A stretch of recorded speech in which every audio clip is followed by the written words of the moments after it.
மறுத்து வண்டி நிப்பாட்ட சொல்லுங்க. வண்டி நிப்பாட்ட ஸ்டாப் ஸ்டாப் ஸ்டாப்.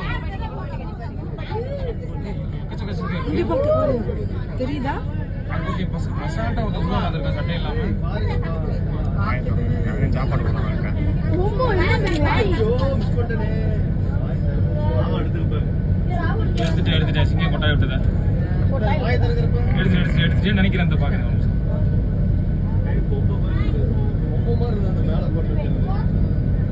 இல்ல பொம்மை எவ்வளவு ரியலிஸ்டிக்கா பண்றானுங்க. நம்ம ஒரிஜினல் சிங்க பொம்மை மாதிரி தெரியுது. இது எடுங்க. டீங்கப்பா என்ன வெயிட்? இதே ஆக்டிவ் 1 டன் வெயிட்றாங்கற மாதிரி இருக்கு பாக்கல. நிஜமாவே அடிச்ச 1 டன் வெயிட் இருக்கும் போலயே. பஞ்ச் வந்து 300 kg 300 km ஸ்பீட்ல இருக்கும். என்ன தைரியமா நிக்கிறார் பாருங்க.